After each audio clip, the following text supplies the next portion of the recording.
స్వామివారి పేరు సదాశివమూర్తి. ఎవరా సదాశివమూర్తి?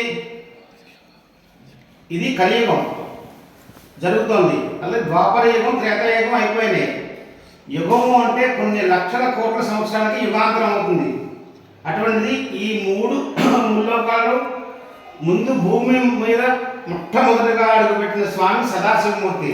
ఆయనకి మరణం అనేది ఉండదండి. ఆయన 25 తలకాయలు, 50 చేతులు, 48 ఆయుధాలు, 2 అభయహస్తాలతో స్వామి దర్శనమిస్తుంటారు. ఆ స్వామి తర్వాత ఇప్పుడు భూలోకంలో ఈశ్వరుడు లింగ రూపంలో ఉంటారు.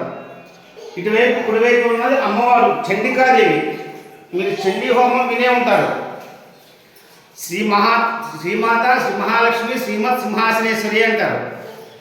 ఈ భూలోకంలో చండీ హోమం చేస్తే అంతకంటే పెద్ద హోమం ఏదే ఉండదు. 3 అమ్మలు కలిపితే చండికాదేవి, శ్రీ మహాకాళి, మహాసరస్వతి, శ్రీ మహాలక్ష్మి, చండికాదేవి. ఇక్కడ ప్రతి 4 నెలల 5 నెలలకు ఒకసారి చండీ హోమం జరుగుతూ ఉంటుంది. ఆ చండీ హోమం సామాన్య మానవులు ఎవరు చేయలేరు. అది ఖర్చుతో కూడుకున్నది, భక్తితో కూడుకున్నది, సమయంతో కూడుకున్నది. కాబట్టి ఎక్కడైతే చండీ హోమం జరుగుతుందో అంత మహిమ అక్కడ ఉంటుంది. అక్కడ ఏది కోరుకుంటే అది ఖచ్చితంగా అవ్వవలసిందే. ఇటువంటి గుడి ఈ దేశంలో కానీ ఈ భూమి మీద కానీ ఎక్కడా కానీ చండికా ఆలయం కానీ సదాశివ స్వామి కానీ ఎక్కడా లేదండి. ఇక్కడ ఏదైనా కోరుకుంటే సత్వరమే తొందరగా అయిపోతుందండి. ఈశ్వరుడే బోళాశంకరుడు అనుకుంటే ఈశ్వరుడి కన్నా 100 రెట్లు ఎక్కువ ఆయన కనిపిస్తూ ఉంటారు. కాబట్టి ఇది దర్శించుకుని తరించాలని కోరుతున్నాను.